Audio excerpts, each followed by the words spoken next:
Hey, what's up, Roxstars? It's Rox with a little bit of talk about what's at the top of the blog, so let's get to it.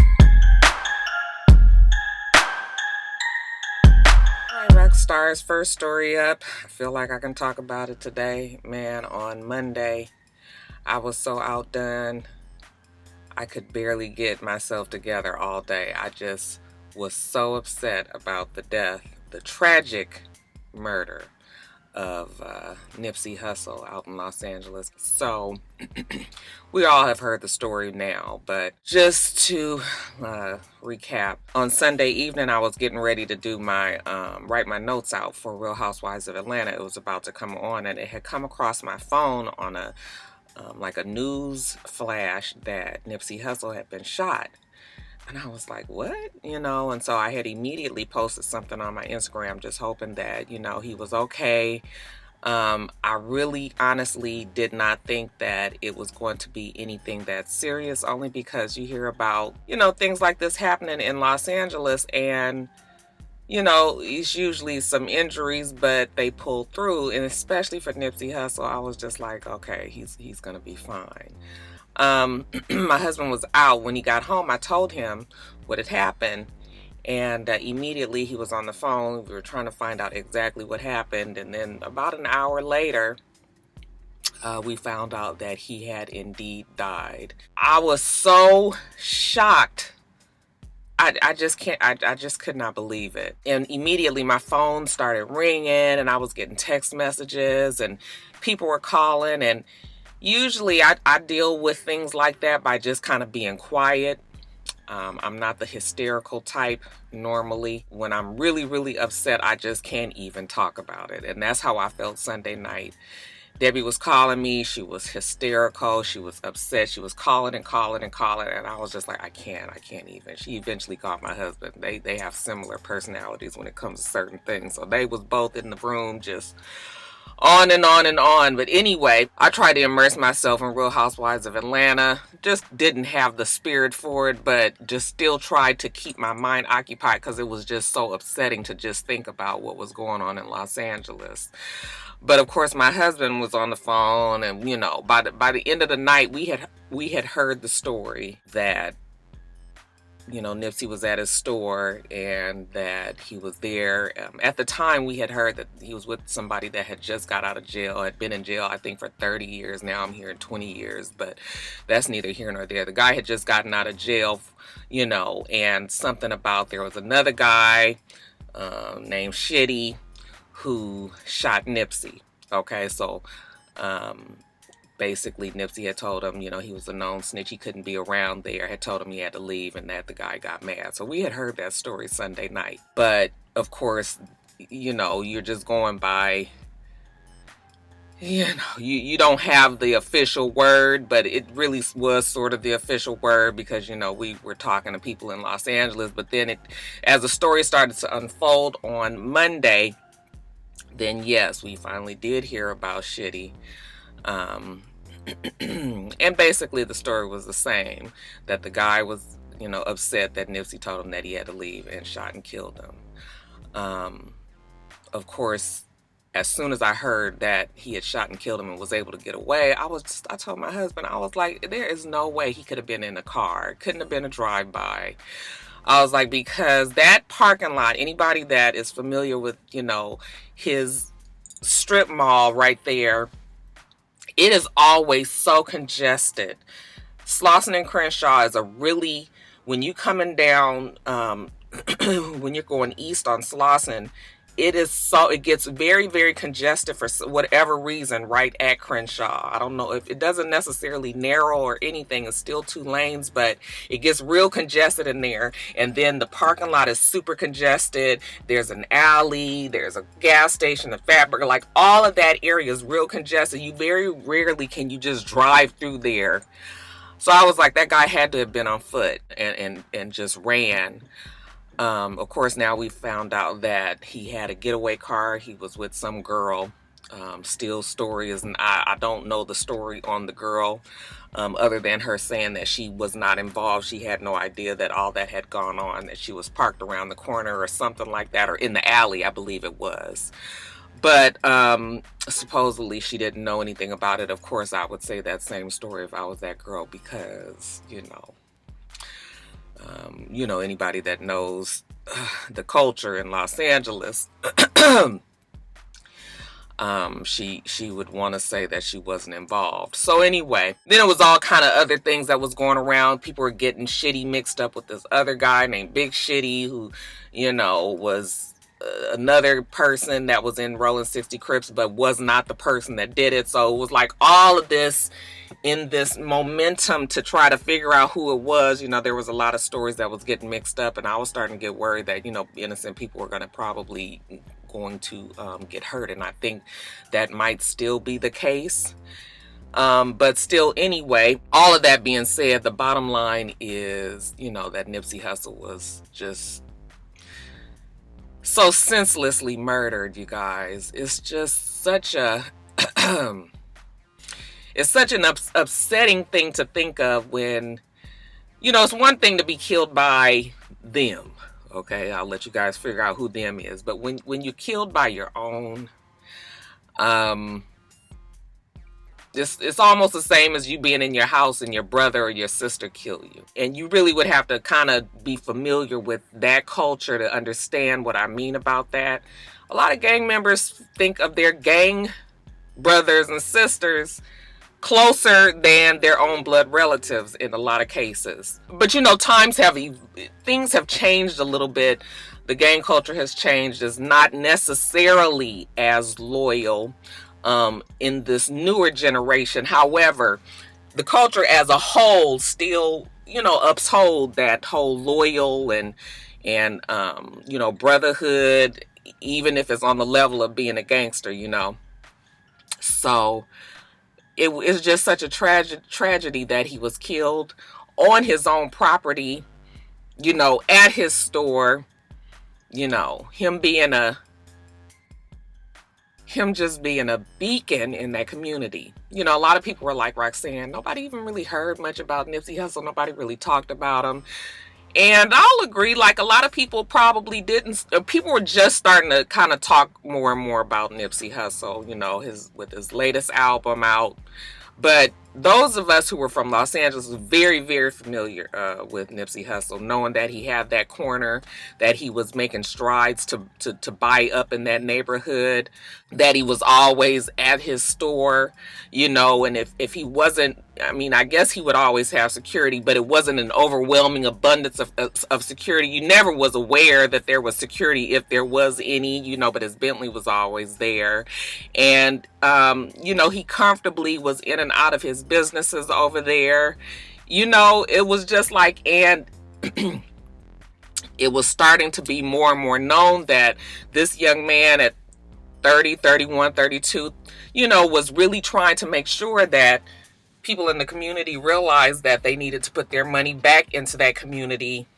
And, he was showing by example, especially with him being a rapper, him being a known, higher up in the gang, in the Rolling 60 Crips. And I think that he was a great spokesperson for that gang, because, that gang and many other gangs, have bad raps. So as the OGs start to get older and older, they not out there banging like that.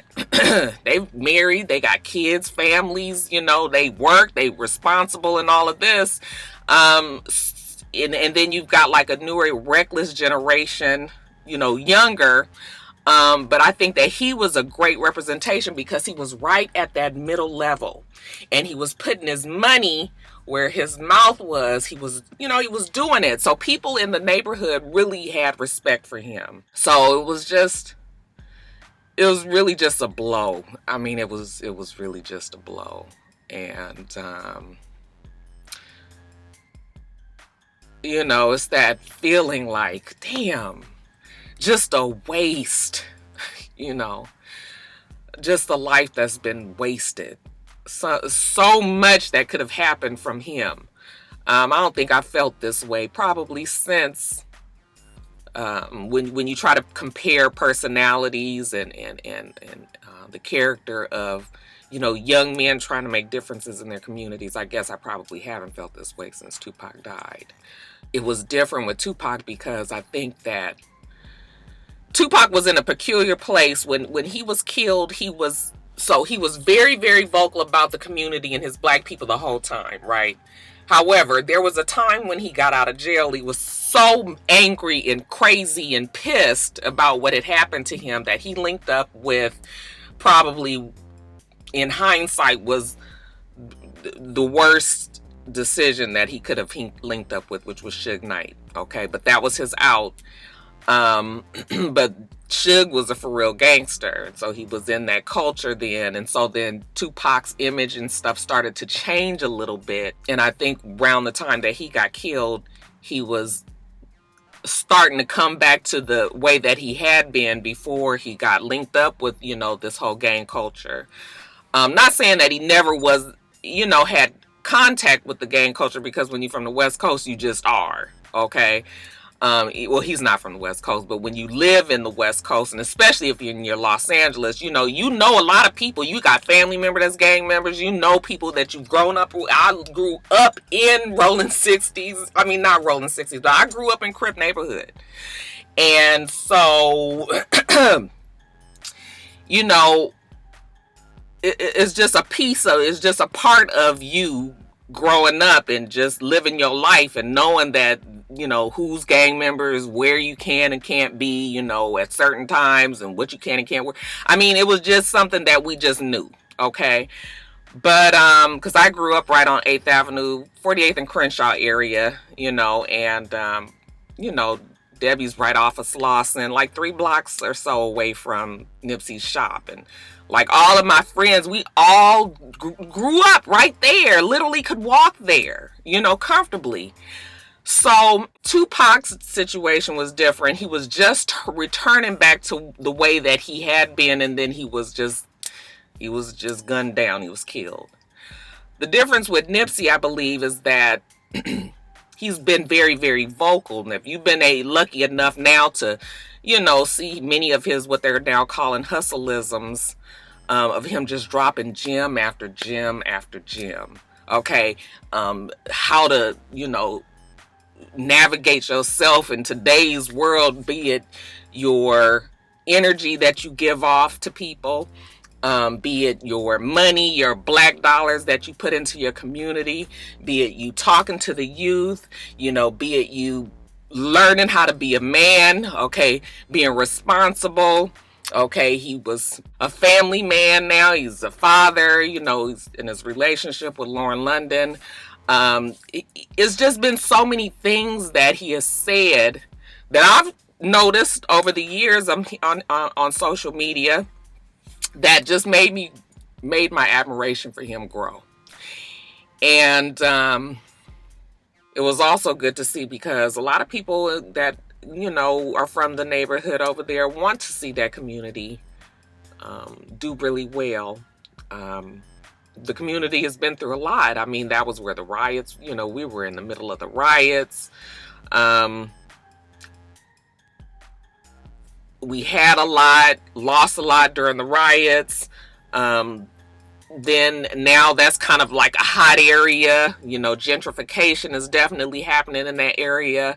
And he was making it a point to kind of, keep his foot in there so that, I don't even know how to say it other than so that the white folks don't buy up all the property over there and black folks, lose that sense of community that was very important over there. That is such a hot area now. With all of the things, these white folks are moving, and no offense to my white rock stars out there, but white folks are now moving back to Los Angeles and buying all over there. Them houses is $500,000, $600,000, $700,000, $900,000. A house right on 11th Avenue in like 45th. Okay. $1.2 million. Val sent me a thing the other day. She's looking at houses and sending me all of these houses. Like, my dad bought that house for $16,000, back in the 60s. All right, he's still there. And could easily sell his house now for $600,000 easily, you know. So that area is so hot, and it's just so unfortunate. I just really pray that his family keeps that. I just really hope that they continue the work, and not just his family, you know, many other people who can make differences there. I really, really hope that they do, because it is so necessary. That area is about to be gone. There is a major train that they're trying to put going straight down Crenshaw. Okay, they're making changes to the Baldwin Hills Crenshaw Plaza. Okay, they got the big stadium that's about to be over there in Inglewood. That's not far off of Crenshaw. I mean, it's so much that could go on over there, and it's a threat now for it to be lost, because, you know, it's just so upsetting. It's just really upsetting. So that was the reason why I was very, very I just was like, God, you try to do good, and just, you just feel like it's not rewarded, you know. I know you can't think like that, but that's the way that you begin to feel. But anyway, I gotta finish up with this story. So the guy Shitty was on the run, obviously. There was definitely a target on his head. I'm sure the Crips wanted to get to him. The police, I'm sure, knew very soon after it happened who it was and what it was. However, they didn't release that information because they was, you know, trying to avoid this huge manhunt, even though I'm sure it was going down. His picture was all over social media. There was really nowhere that he could go or be safe. I told my husband, I said, I bet you he's going to end up turning himself in. Okay. And that's basically what happened. You know, when I found out that he was apprehended, they said that I could see in the pictures that there was an office building there. I said, oh, he looked like he was at some sort of office place. Turns out he was at a mental facility. He had tried to turn himself in there, had given them his name, called ahead of time, given him his name, and they called the police, and the police came and got him. Okay, now, if I was a betting woman, I would think that the police are going to protect them as well as they can in the jails for now. Eventually, it's going to be a wrap on that.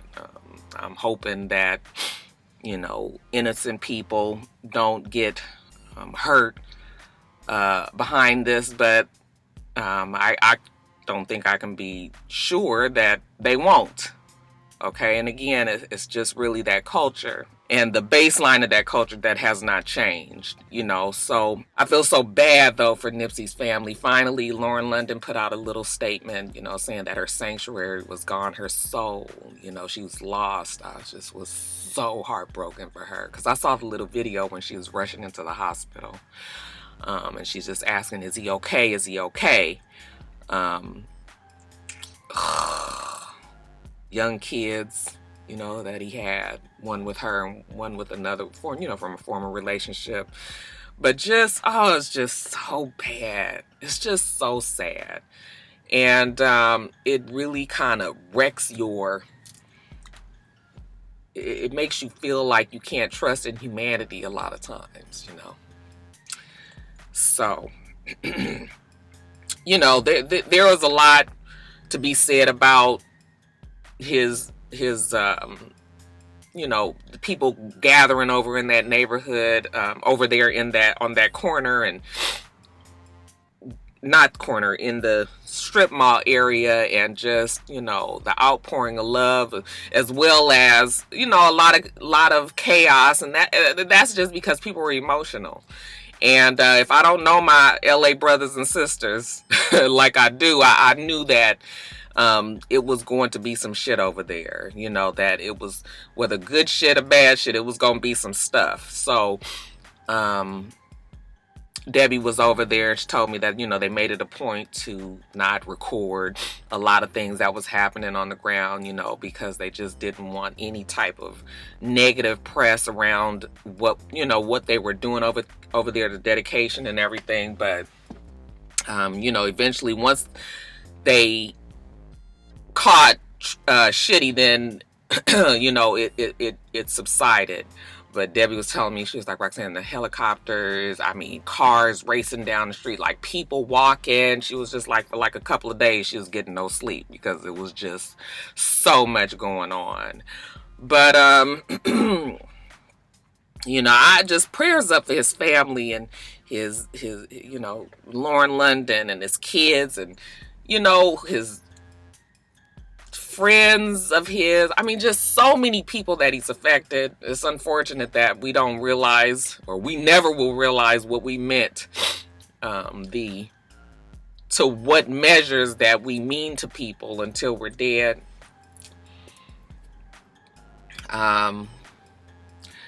But that's just kind of how it happens sometimes. I just feel so bad for everybody there. I don't know when the funeral is going to happen, but it should be happening soon. I know that it's going to be a very large turnout.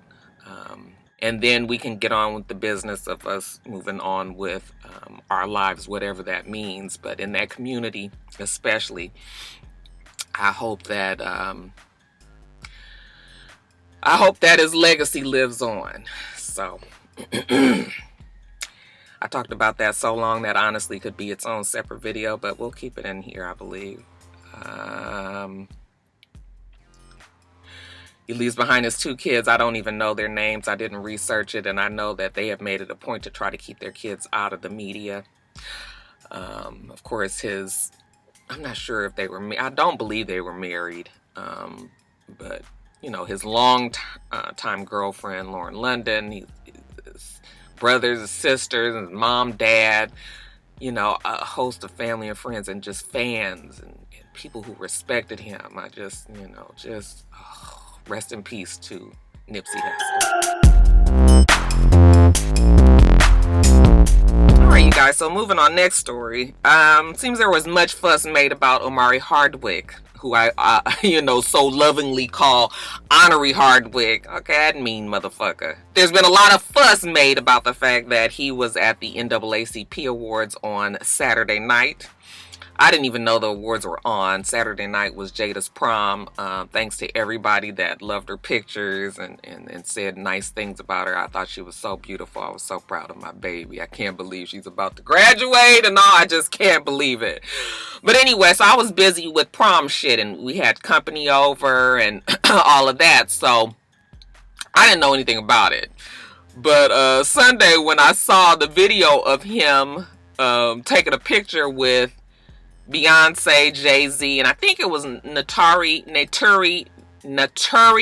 Naughton, you know, from Power. So they were taking a picture with Beyonce and Jay-Z, which is fine, right? They're at an award show, they're up there, whatever. Omari's ass had to take it so much further. As soon as the picture was done, you know, Jay-Z kind of pulled his hand out like he was going to shake Omari's hand, but Omari was in such a fucking rush to get over there to Beyonce, okay, and to give her a hug. Again, maybe not necessarily all that terrible, okay, because they're in the industry and all of that, okay, but for him to kiss her on her cheek and really almost about right here, if she hadn't moved her head some, it looked like he might have caught her in the mouth, but kissed her coming in, okay. I was like, okay, Omari, but even kissed her again when he was breaking away from her. I was like, now, Omari, you doing the most. And not only that, but you could visibly see that Beyonce was not necessarily offended. I'm sure with her being Beyonce that she's used to people kind of losing their cool around her and maybe doing things that they wouldn't normally necessarily do. So I'm sure she's used to people being excited around her. But of course it was caught on camera. And I was just like, you was the ultimate stan at this time, Omari. Okay, Honorary Hardwick. Now, Of course, the Beehive was upset about it and was mad that he was disrespectful to date Jay-Z there and, made Beyonce uncomfortable, was even saying that he was harassing her and all of that. I'm sure also Jay-Z is used to, him being married to Beyonce and what all comes with that. So he was fine, right? And Beyonce was fine too. I mean, there was no feeling that, Amari was trying to sexually harass her. But it always brings up the conversation of men, making women uncomfortable or doing things to women. Their intentions may not necessarily be bad, but yet and still, you still making us uncomfortable. I'm used to men, not that I'm all this fine thing, but if you're a woman, there has always been a moment in your life where men have done or said stupid things around you, and you just kind of laugh it off like you are really doing a whole lot, okay? At least that's how I've always been. I've noticed when men may be flirty or doing a little extra because they might find me attractive or want to talk to me or something like that. Like it just comes with the territory of being a woman, okay? Being in the workplace or even just being out, But yeah, it was probably inappropriate for him to do all of that. I'd have been okay with the hug. All these kisses, no. Okay? And for somebody like him who just recently was on The Breakfast Club going on and on about his family's personal space. Okay, how the woman kept on saying she wanted to take the picture with him and his wife, and how he was like, we out and it's me and my family, and he didn't want to take no pictures and all of that. For him to go through all of that, for him to turn around and be caught on camera, okay, damn near tongue kissing Beyonce. I'm just kidding. But you know what I mean? Like doing the absolute and ultimate most.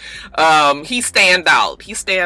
And probably in retrospect, he probably is like, damn, I did do a little too much. Okay, I bet you his wife was just like, okay, only because it was Beyonce. And we know Beyonce ain't trying to be with your ass. But,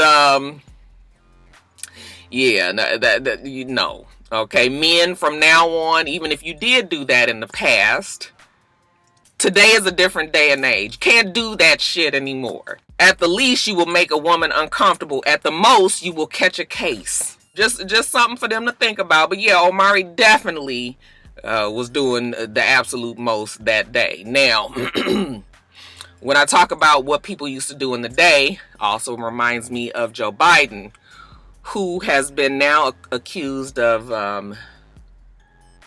being inappropriately touching women that he's come across or that he's worked with in his career over his political career over the years, or whatever.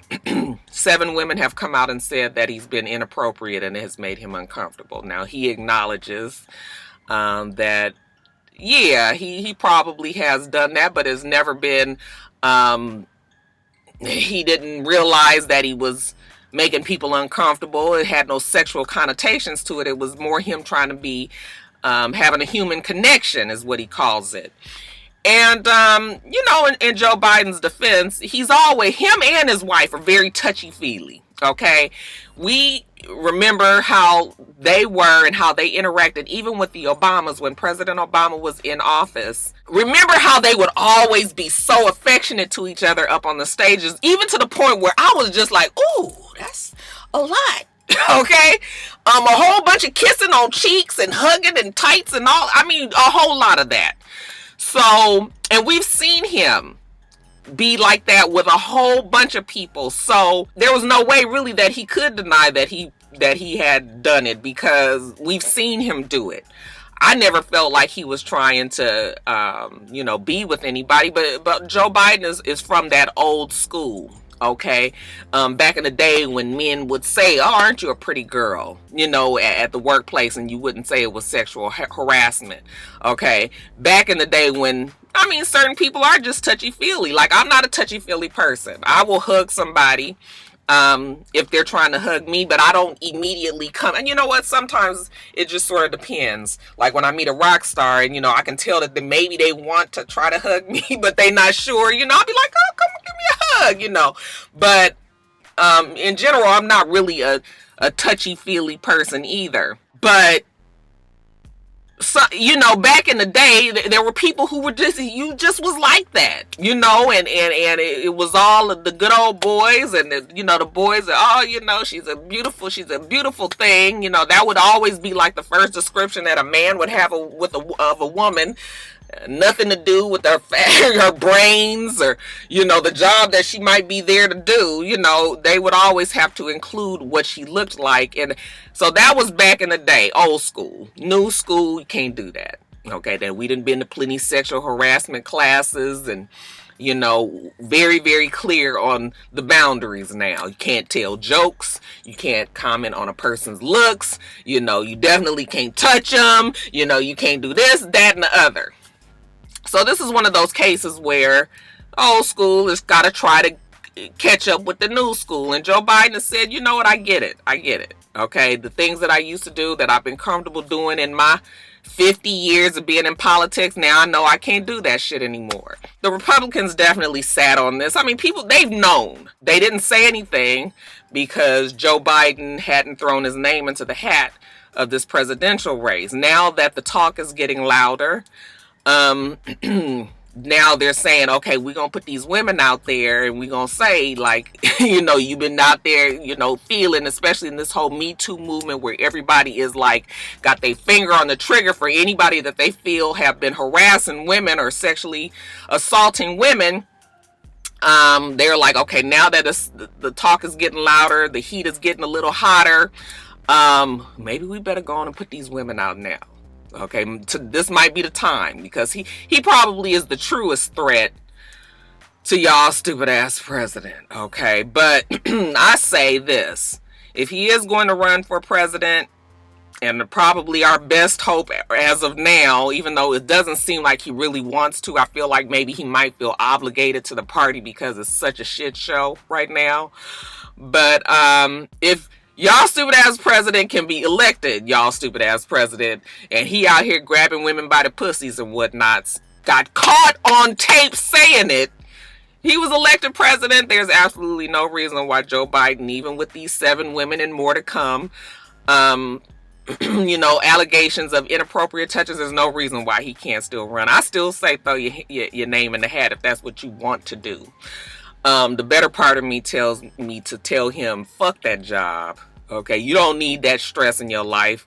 You done buried your kids. You've had deaths in your family. You and your wife are still here. Y'all enjoy each other and retire and move on with your fucking life, because it's such bullshit up there. The amount of cleanup that needs to be done, like, it's just, people that I really like, I hate to see them even have to deal with that fucking office right now. I know somebody has to do it. It would be nice if he did, but I would understand if he didn't. So, time is it? My appointment, I'm at the orthodontist. I got an appointment at 10:30. It's 10 o'clock. So, I've been talking so damn long. Pontificating, child. I'm in my feelings today, and it's almost that time of the month, so child, I got a whole lot going on. But that's it. The bigger conversation there is what men now need to know what not to do. Give everybody their personal space. Just to be safe, don't touch the damn women. Okay, y'all saw the video of J. Cole when he saw Dwayne Wade and Gabrielle Union. Remember, he hugged Dwayne Wade, gave Gabrielle Union the for real, like, what's up, my nigga, and walked off. That's what y'all need to do from now on. Alright, you guys, so let's talk about this new song that August Alsina has dropped by the name of Nunya. Okay, now, I told you guys a long time ago that I thought it was very, very strange that Jada Pinkett Smith had taken in August Alsina the way that she had.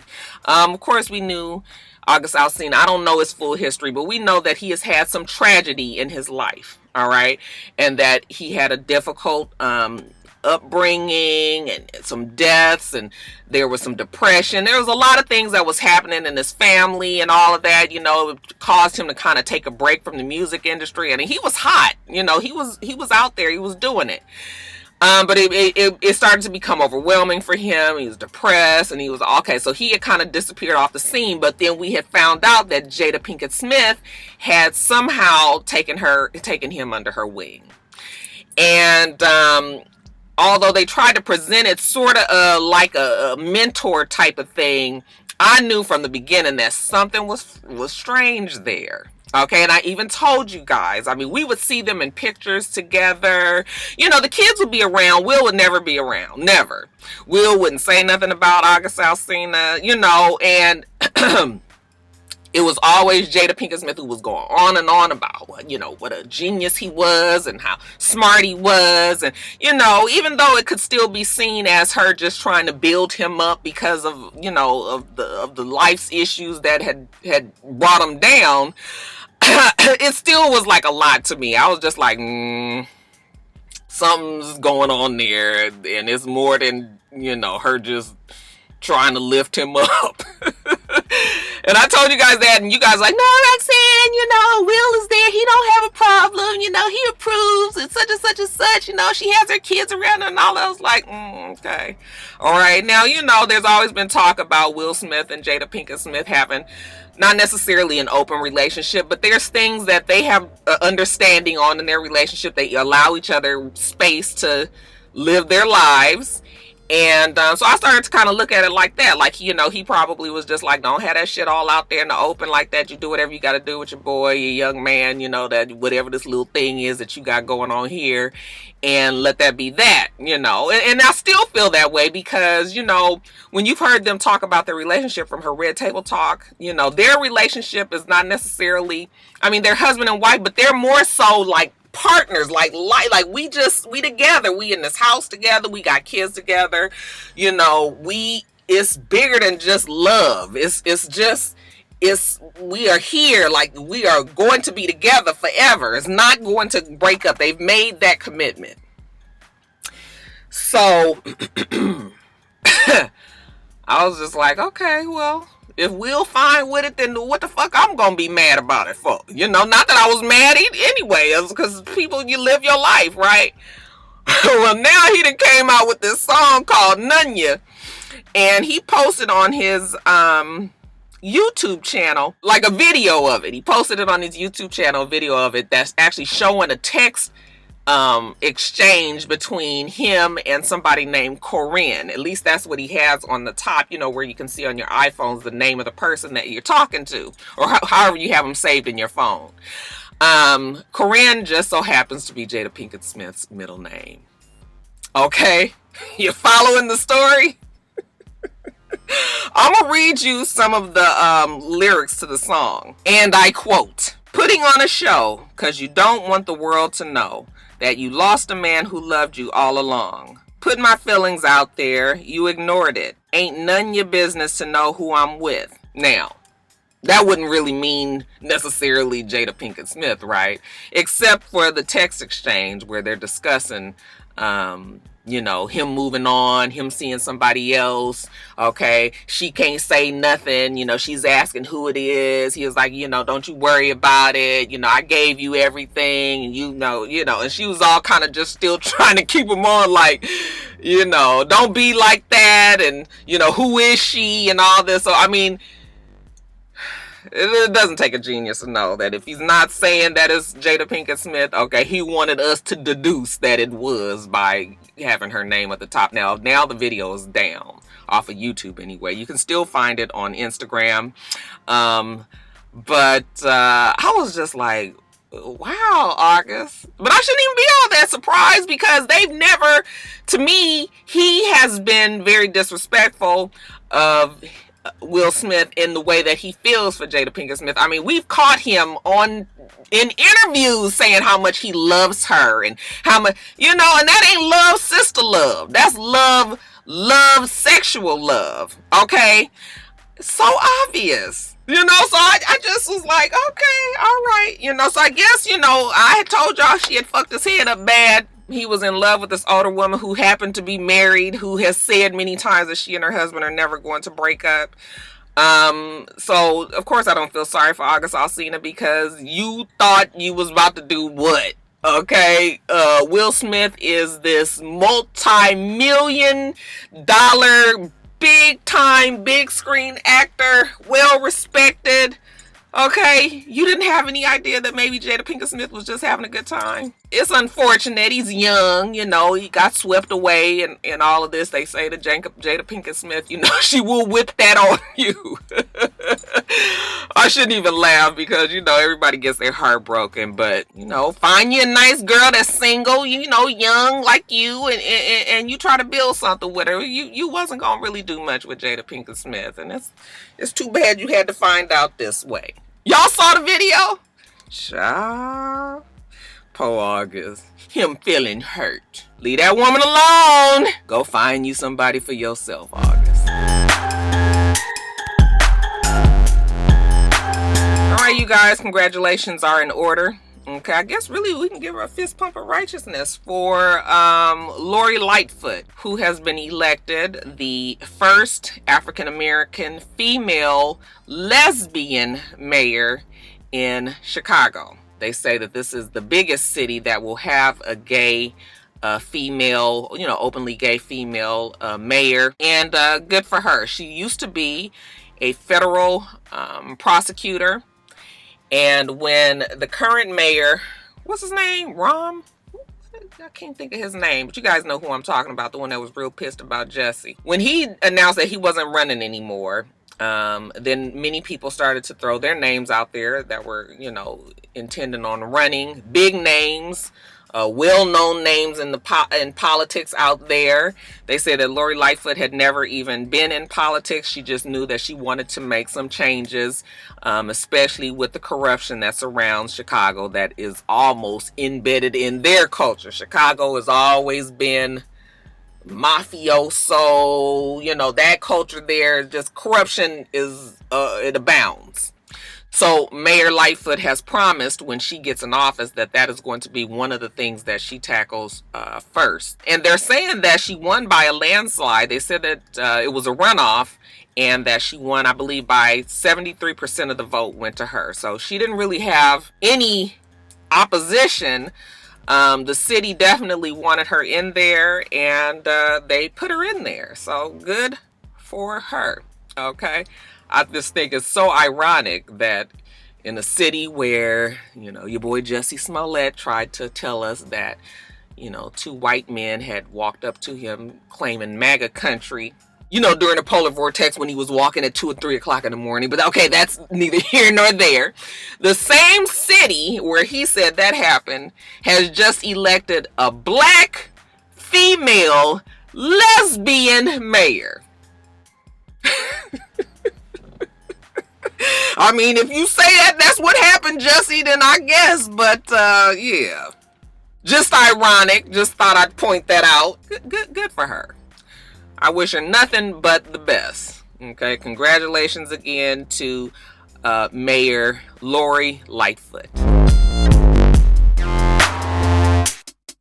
Guys, next story up. This one is for Coco Sharice, and she loves her some Britney Spears.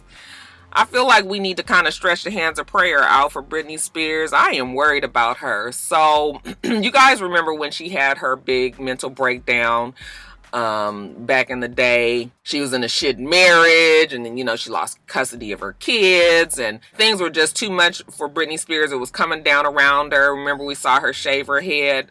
After all that kind of happened, her father, Jamie Spears, stepped in as her custodian over all of her affairs, business, and really pretty much personal as well. It was clear that she couldn't do it any longer, and that if he hadn't stepped in, that people were going to take everything that she had, and she probably was going to lose her mind in the process. So Jamie Spears stepped in, and since then has put her career and her life back on track. She still seems very delicate to me, but, you know, they were able to get her back on, you know, on track enough. She has a residency out in Las Vegas. She's been performing at that. Pretty much stays out of headlines, you know, does what she needs to do, lives her life. You know, she still doesn't have her kids, but, you know, she has a relationship with them and all of that. So she's been fine. Now they're saying that her father is ill, that he has intestinal and colon problems. They've been very careful not to say cancer, so I'm not sure if he does or doesn't have cancer, but whatever the illness is, he's been in a few surgeries, and the surgeries are not, the treatment that they have for him is not getting any better. He actually is getting worse. So they said that when he started getting sick, Britney Spears actually put her residency on hold so that she could stay home and take care of her father. But for a child who has been placed in their parents, even as an adult, when they've been placed in their parents' care and have to be taken care of by their parents as an adult, and then now you've got to be the caretaker, but you couldn't do it for your own kids. So I can imagine that being very overwhelming and difficult for her. So now she has checked herself into a mental facility and saying that everybody needs a little bit of self-care, okay? And she'll be there for 30 days. And that's very true. People do need self-care. However, this is a mental facility, okay? This is not a spa. We're not on a retreat. What happens if, God forbid, something does happen to her father and he's not around to take care of her? And he seems to be the one who has had her in his, in the best interest. What happens when he's not around and Britney Spears kind of has to be on her own again? That's the part that actually concerns me. Not the fact that even if she's in the mental facility, because if he was okay and healthy, 30 days, getting tightened back up, get your mind right, have your talk with your counselors and be around people and whatever you need to do to get your mental health back. Then you get back out, your dad is still around, you guys are able to live. But see, the difference is that she's going to be on her own, and that just kind of makes me very sad and worried for Britney Spears. So yeah, you guys reach out the hands of prayer. Lord, please touch Britney Spears in that special kind of way. Okay, give her the strength to face whatever comes her way, and help her father out, because I believe we need him. In your name we pray, amen. And it's done. But I don't know what's going to become of this story with Britney Spears, and I fear that it might not have the best ending, but we'll see. Then lastly, in Quickies, you guys, Marvin Gaye got a stamp a couple of days ago on what would have been his 80th birthday, April 2nd. He was granted a Prince of Soul Forever stamp from the U.S. Postal Service. You know how they like to commemorate people who have meant something to the industry on a stamp. So we've had Bob Marley. We even recently just had Gregory Hines. I mean, we've had a number of people. Now it is Marvin Gaye's turn, and that warms my heart. They had a unveiling of the stamp at the Greek Theater with the music and everything. We even saw a video of Debbie Allen and Tina Knowles. What's her husband's last name? Tina Knowles, Beyonce's mama, who's living her best life. Okay, talking about that second win.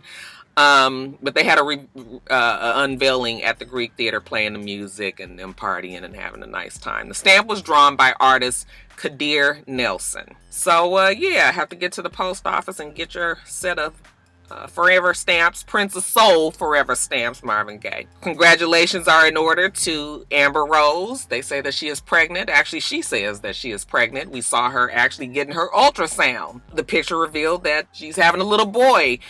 She's having this baby with this guy, A.E. or Alexander Edwards. Now, I unfollowed Amber Rose right around the time that she got with him. I just didn't had enough. I like Amber Rose, but she posts a lot, and every now and then she'll say some stuff. I'll be like, oh girl, child, okay, enough. So I just hadn't followed her, and she hasn't been on my radar. I had no idea that they were still together. I honestly didn't think that they were that serious, but obviously they are. Enough so that she's having a baby with him. Okay, so it looks like little Sebastian, who is growing. Now, that's another thing. I was like, I ain't followed her so long that when I saw Sebastian in the commercial with his father, I was like, damn, he done got big. Like, he had a little baby look for such a long time that he actually looks like a kid that's about to be like in middle school. Okay, I don't know how old he is. He's not that old, but you know what I'm saying? Like, he's starting to really look like older kids. So She says that he's happy that he's going to be a big brother, and I'm happy for them. I don't know anything about this AE guy. I don't even know what he does. But if she like it, I love it. So congratulations to Amber and AE and Sebastian. Also, congratulations are in order to Issa Rae. Okay, child, she snuck up in here and got engaged her damn self. We didn't even know she was in a relationship. Come to find out that she has been in a relationship for, like they say, about a decade. Okay, she's engaged to this guy, Louis Diame, or Diame, Diame. They say he is a Senegalese businessman. Okay, I had never seen the man or heard of the man or nothing, but I was able to find a picture of him and they look good together. So she's getting married, you guys. So she kept his ass out of the spotlight, which you can do. You can definitely do it. I mean, that's our proof right there. But she'll probably have to, now that they're going to be like an official married couple, you know, we probably will see him at least on the red carpets more. But, you know, kind of like Carrie. I mean, you don't even see Carrie on the red carpets with her husband. So maybe not. We do know that he exists now. So congratulations to Louis and Issa Rae. The Made in America Festival, that was founded by your boy Jay-Z. Okay, it will take place once again for the 8th year now on the Benjamin Franklin Parkway out there in Philadelphia. They have just named their headliners will be Travis Scott and Cardi B, with a number of other, you know, lesser known, I shouldn't say that, but a number of other artists will also be performing, but those are the big names that they are hoping will bring in the big bucks. And Made in America, you know, they do well. I actually was surprised. Wasn't there like some threat? Budweiser was giving them some grief about the festival and was trying to pull out or something, and they were threatening to move it from Philadelphia to somewhere else. And I don't remember entirely the story, but I remember them saying that they might move it, but it seems like they worked it all out. Jay-Z, founder, you know, also being the owner of Tidal, he opened it up for all of his Tidal subscribers. If you were a Tidal subscriber, you were able to get your tickets pre-sale, and then they will open up to the general public tomorrow, April 5th. So yeah, Made in America Festival in Philly. Will you guys be attending? And then lastly, you guys, Greg Leaks completed 6 months of his chemotherapy treatment. Remember, he didn't want to do it. Then he decided that he probably needed to do it. Well, now we have found out that, yes, he completed the treatment. He was able to ring the bell yesterday. We saw the video of him ringing that bell and then getting up and hugging, you know, the many doctors and nurses and other medical staff that have been there through his journey, you know, and just seeing him every day come in or whenever he came in for his treatment. And it was all recorded by his old evil, hateful ass wife. I'll be trying to give Nene a pass, but I just can't do it no more. Hopefully this means that they were able to get a hold of his cancer. We still don't know if when you complete chemo doesn't necessarily mean that you beat the disease. You've just completed this round of treatment successfully. Hopefully we will hear word that he also beat the cancer, that there's no trace of it, and that he can move on with his life, and that his old evil, mean ass, hateful wife will go back to being the Nene that he knew and loved. Okay, won't even make it about her ass. Greg, hold your head up. I hope you survived this and have a story to tell. Alright, you guys, let me get off of here. I did good. It's only 10:22. Usually I'd be rushing trying to get off of here, and I'm always late to my appointment. But no, I got over here early enough to get everything that I needed to say done so I can get on in there, child. You know, I haven't been here. I was supposed to have an appointment when I had the flu, and I missed it, of course. And ever since then, I've been trying to get the shit rescheduled. And, you know, now that my braces are paid off, these motherfuckers don't call you back for an appointment or nothing. I've been calling and leaving messages and everything. Okay, Dental One, full of shit. Okay, but anyway, I finally was able to get this appointment today. So I'm going in here and hopefully they'll tell me that in another, you know, one more visit, I'll be able to get these damn braces off, because I am so over it. I don't have any makeup on because I don't like to have on makeup when they're, you know, working on my face and my mouth and everything. I don't like makeup smearing and getting on white shit that they have on. I just don't like that. It makes my skin crawl. So I figure I just not wear makeup today. Y'all just had to get me au naturel. today. Anyway, you guys, let me get off of here. We do this every single week, so make sure that you rate, comment, and subscribe, and make sure you come back.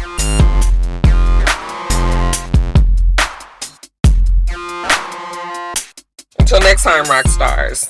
Bye.